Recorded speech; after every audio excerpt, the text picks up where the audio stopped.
Hi friend, welcome to ट्वेलक्टर।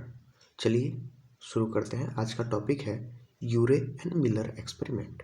ठीक है, चलिए टू पहले थोड़ा सा इसका हम उद्देश्य जान लेते हैं कि इस एक्सपेरिमेंट को क्यों किया गया, क्या ज़रूरत थी, क्या प्रूफ करना था जिसकी वजह से एक्सपेरिमेंट मिलर एंड यूरे ने किया। ठीक है, देखिए टू प्रूव यानी साबित करने के लिए, टू प्रूव नेचुरलिस्टिक थ्योरी और थ्योरी ऑफ फिजियोकेमिकल इवोल्यूशन और theory of abiogenic origin. इन तीनों का मतलब एक ही है कि कैसे धरती पे लाइफ आई, मतलब पहला धरती पे जीव कैसे उत्पन्न हुआ, जिसको प्रपोज किया था, प्रपोज्ड बाय ओपेरिन एंड हेल्डन ने इन 1936।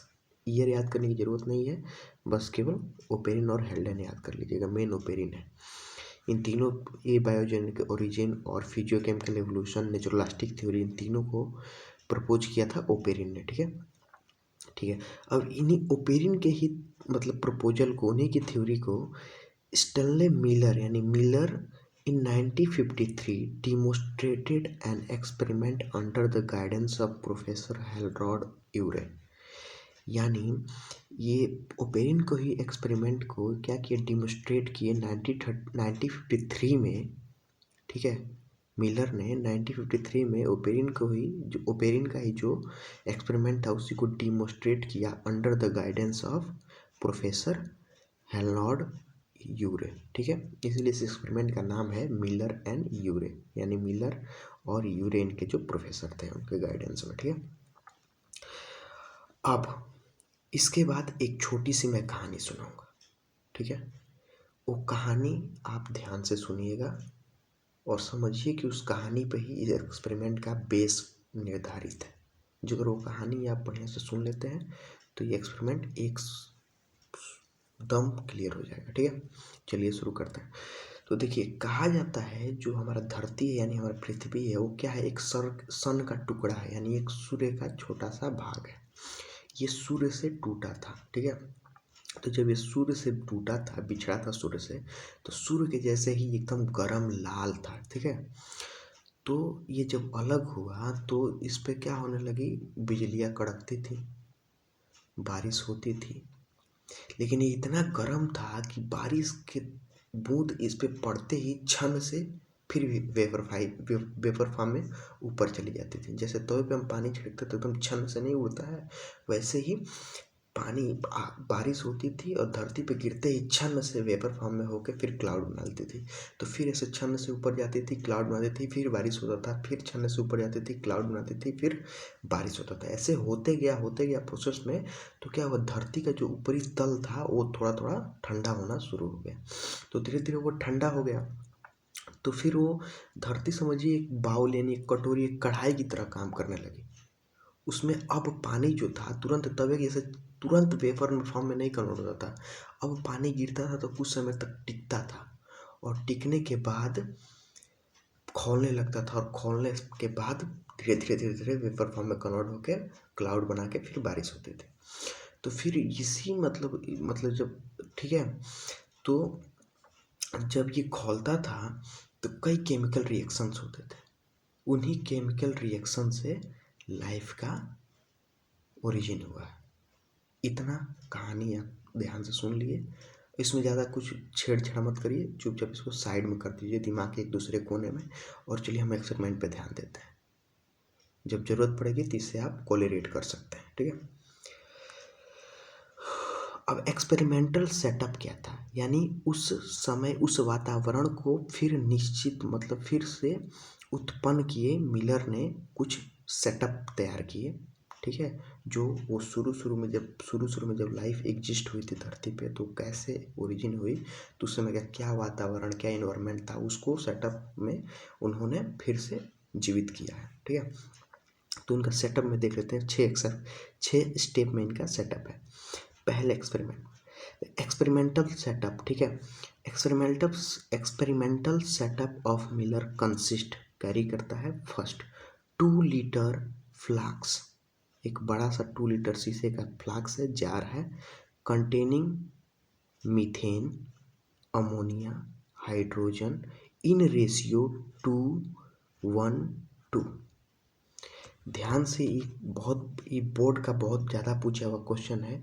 जो बड़े फ्लक्स में जो गैसेस प्रेजेंट होते हैं वो होते हैं CH4 यानी मीथेन, NH3 यानी अमोनिया और H2 यानी हाइड्रोजन। इनका रेशियो क्या होता है? जो CH4 होता है यानी मीथेन जो होता है वो 2, फिर रेशियो 1 में अमोनिया होता है और फिर 2 में हाइड्रोजन होता है। ठीक है, ये याद रखिएगा, बोर्ड में पूछ देता है 1 नंबर में। ठीक है, दूसरा सेटअप का इक्विपमेंट था जो ½ लीटर फ्लक्स था।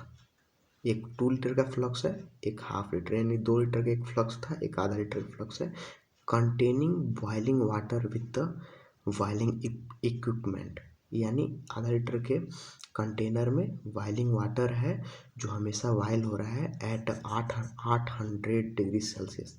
ध्यान रखिएगा, 800 डिग्री सेल्सियस पे इन्होंने एक्सपेरिमेंट को डन किया था। तीसरा जो है spark discharge operators connecting with 10,000 volt electric supply.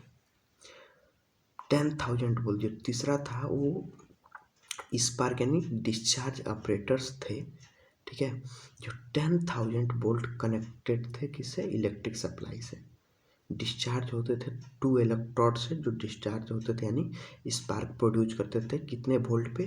10,000 volt electric supply पे। ठीक है, ये बिजली कड़कने का माहौल तैयार कर रहा है। ठीक है, चौथा है ग्लास ट्यूब। एक ग्लास ट्यूब था जो दोनों फ्लक्स यानी बिग फ्लक्स यानी ½ लीटर और 2 लीटर दोनों फ्लक्स को एक दूसरे से कनेक्ट करता था। तीसरा है कंडेंसर, यानी ये कूलिंग का काम करता था, पानी को कूल ठंडा water is continuous cold water supply, ये ठंडे पानी का सप्लाई करता था। छठवां है यूट्यूब विथ ट्रेप, एक यूट्यूब था जिसमें पानी इकट्ठा होता था। ठीक है, अब चलिए इस फिगर को, डायग्राम को ध्यान से देखते हैं और पूरी जानकारी लेते हैं। ठीक है,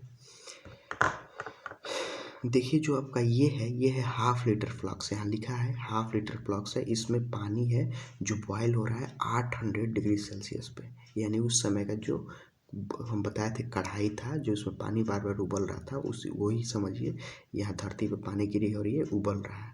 ठीक है, ये ग्लास ट्यूब है, ये ग्लास ट्यूब जो कनेक्ट कर रहा है बड़े को और छोटे को। ठीक है, अब ये 800 डिग्री पे जब खौल रहा है पानी तो वेपर फॉर्म में वेपराइज हो रहा है और वेपर ऐसे जाते जाते जाते जाते इस ट्यूब में चला आ रहा है। ठीक है, यानी इस ट्यूब से, इस कंटेनर से निकल के इस कंटेनर में वेपर, इस कंटेनर में पानी बॉयल हो रहा है और इस कंटेनर में इसका वेपर आ जा रहा है। ठीक है, और इसी कंटेनर में 2 इलेक्ट्रोड्स हैं। ठीक है, जो किससे सप्लाई है? 10,000, यहाँ लिखा है 10,000 इलेक्ट्रिक सप्लाई, यानी 10,000 वोल्ट इलेक्ट्रिक सप्लाई से दोनों क्या है?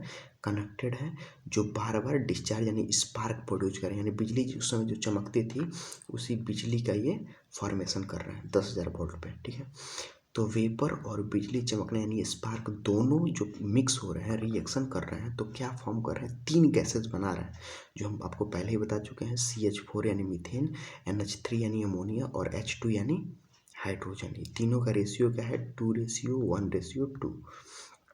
ठीक है, कई लोग बोलते हैं H2O भी था, तो H2O यानी वेपर फॉर्म में है, तो गैसियस फॉर्म में है, लेकिन उसको हम गैस नहीं कन्वर्ट करेंगे। H2O भी इसमें कंटेनर में जब गैसेस में आए तो H2O भी कई लोग लेते हैं, लेकिन मेनली 3 गैस थी, CH4, NH3 और H2, जो 2:1:2 के फॉर्म में थी। यहाँ जो है एक कंडेंसर लगा है, इधर से वाटर इन हो रहा है, यानी यहाँ से पानी जा रहा है और यहाँ से पानी निकल रहा है। यहाँ से क्या हो रहा है? ठंडा पानी जा रहा है और यहाँ से गर्म पानी आउट हो रहा है। ठीक है, तो क्या हो रहा है? यहाँ पे सब जितने हैं सब गैसेस स्टेट में है, CH4, NH3, H2 और वाटर वेपर भी। ठीक है, सब गैसेस स्टेट में है। अब यहाँ से जो है जैसे यहाँ पे आ रहे हैं तो कंडेंसर क्या कर रहा है? इन गैसियस स्टेट यानी इस गैस को किस में कन्वर्ट कर रहा है? लिक्विड में, यानी कूल डाउन कर रहा है। यहाँ से ठंडा वाटर जाकर गर्म इधर से बाहर निकल रहा है। जो ये गर्म हवाएं हैं, जो गैसेज हैं उनको किस में कन्वर्ट कर दे रहा है?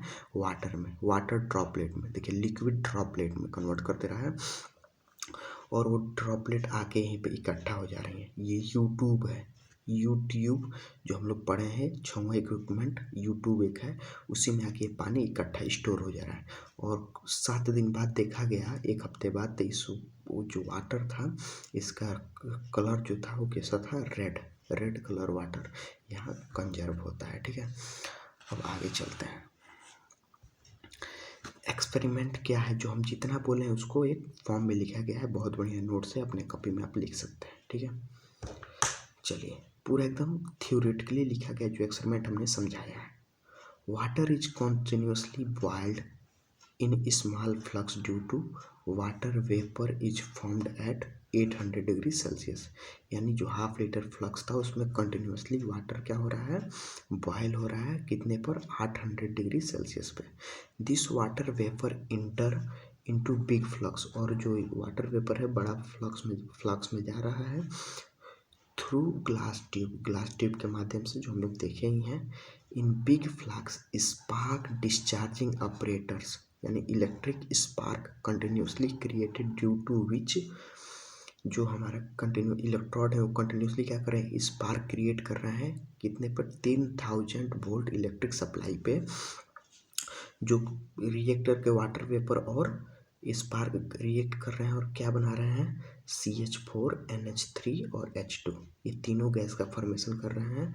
And water vapour react each other and form product. ठीक है, एक बार और आपको बता दें, electric spark is continuously created due to which, जो क्रिएट हो रहा है due to which, CH4 NH3 और H2 तीनों गैस क्या हो रहे हैं, प्रोड्यूस हो रहे हैं। And water vapour react each other, और वाटर वेपर से रिएक्ट कर रहे हैं, एंड फॉर्म प्रोडक्ट, और प्रोडक्ट को बना रहे हैं। This product in gaseous condition, बताए हैं गैसियस कंडीशन में है, इज कूल्ड बाई कंडेंसर लगा है, जो गैस को किस में कन्वर्ट कर रहा है, लिक्विड में, due to condenser, due to which dark red liquid fill, यानी हम बताए हैं यहाँ पे लाल कलर की लिक्विड क्या हो रही है, यूट्यूब में आके भर जा रही है। तो which dark red liquid is filled into U tube. ठीक है, रेड लिक्विड आके एक्सपेरिमेंट का प्रोडक्ट मिल गया, रेड लिक्विड हमको मिल गया। ठीक है, in U tube this experiment continue up to 1 week, ये एक्सपेरिमेंट कम से 1 हफ्ते तक चला था। ठीक है, इसमें लाल कलर आने में 7 दिन के लिए छोड़ दिया गया था। अब ऑब्जर्वेशन क्या देखा गया, ठीक है, chemically analysis dark red liquid show, जो डार्क रेड लिक्विड हमको प्रोडक्ट के फॉर्म में मिला था, तो जब उसको हम केमिकली एनालिसिस किए तो हमको क्या मिला, presence of simple amino acid, यानी उसमें अमाइनो एसिड मिला, शुगर मिला, ऑर्गेनिक कंपाउंड मिला। ठीक है, क्या क्या मिला, organic compound, amino acid and sugar, वो लाल लिक्विड में। ठीक है, कंक्लूजन क्या हुआ, first, Oparin and हेल्डेन theory of origin of life is true, जो ओपेरिन और हेल्डेन ने थ्योरी दिया था ये बायोजेनेसिस, वो लाइफ के बारे में ट्रू थी, यानी सही थी। अब देखिए दूसरा है इसका कंक्लूजन मेन है। ठीक है, इन प्रिमिटिव एटमॉस्फेयर, यानी पुराने जब नए नए एटमॉस्फेयर बना था, जब शुरू से प्रिमिटिव यानी पुराना atmosphere, non cellular biomolecule are formed due to reaction of water vapour, ध्यान में water vapour, and simple inorganic और ऑर्गेनिक कंपाउंड। ठीक है, कह रहा है नॉन सेलुलर बायोमोलिक्यूल फॉर्म्ड, जो नॉन सेलुलर बायोमोलिक्यूल हमको कौन कौन मिले हैं ना, अमोनिया, यूरिया, शुगर, ये तीनों कैसे मिले हैं, वाटर वेपर के रिएक्शन से, जिस वाटर वेपर रिएक्ट कर रहा था किससे, सिंपल इनऑर्गेनिक और ऑर्गेनिक कंपाउंड से। ठीक है, अंडर द हाई टेम्परेचर, जो हाई टेम्परेचर था 3000 वोल्ट इलेक्ट्रिक सप्लाई से क्या हो रहा था, बिजली कड़क रहा था, यानी डिस्चार्ज हो रहा था इलेक्ट्रिक, वहाँ स्पार्क क्रिएट कर रहा था, एंड लाइटनिंग डिस्चार्ज। ठीक है, बस यही है, कुछ नहीं है। एक बार और हम शॉर्ट में देख लेते हैं। देखिए क्या था, यहाँ पे छोटा सा जार है, 800 डिग्री पे पानी बॉयल हो रहा है, ट्यूब में जा रहा है पानी बॉयल, यहाँ जा रहा है इलेक्ट्रोड लगे हैं जो डिस्चार्ज हो रहा है 10,000 वोल्ट पे, और ये दोनों रिएक्ट करके गैस फॉर्मेशन कर रहे हैं। कौन सा गैस? CH4NH3H2, जो रेशियो है 2:1:2 के फॉर्म में। फिर ये गैस कंडेंसर के तहत लिक्विड फॉर्म में कन्वर्ट हो जा रहे हैं। लिक्विड यहाँ ट्रैप हो जा रहा है, इकट्ठा हो जा रहा है, जिसका लाल कलर का लिक्विड रह रहा है। उस लिक्विड को अगर हम केमिकली एनालिसिस कर रहे हैं तो केमिकली में क्या क्या मिल रहे हैं हमको? अमाइनो एसिड, शुगर और ऑर्गेनिक कंपाउंड। कंक्लूजन क्या था? ओपेरिन और हेल्डॉन का जो लाइफ का थ्योरी था वो सही था। और दूसरा, जो पुराने समय में जो हमारा एटमॉस्फेयर था उसमें लाइफ कैसे क्रिएट हुई? ऑर्गेनिक, सिंपल ऑर्गेनिक कंपाउंड से जो फॉर्म हुए थे, किससे? वाटर वेपर और इनऑर्गेनिक कंपाउंड के रिएक्शन एट हाई टेम्परेचर पे। ठीक है, इन्हीं तीनों अमीनो एसिड, शुगर और ऑर्गेनिक कंपाउंड, इन तीनों से हमारी लाइफ का फॉर्मेशन हुआ है। ठीक है, थैंक यू। और ये देख लीजिए, वीडियो बहुत ही इंपॉर्टेंट है बोर्ड के लिए। हर साल याद रखिए, हर साल क्वेश्चन पूछा है इस टॉपिक से। और हर साल 5 नंबर, नहीं तो 3 नंबर, नहीं तो 2 नंबर, नहीं तो 1 नंबर। हर किसी साल मतलब बाकी नहीं रहा है, हर साल क्वेश्चन इस टॉपिक से आया है। इसलिए कंफर्म मान के चलिए कि आपका इससे क्वेश्चन आना तय है। ठीक है, कि ध्यान से तैयार कर लीजिएगा। Thank you. अगर वीडियो समझ में आया है, अच्छा लगे तो लाइक करिएगा, सब्सक्राइब करिएगा चैनल को। Thank you.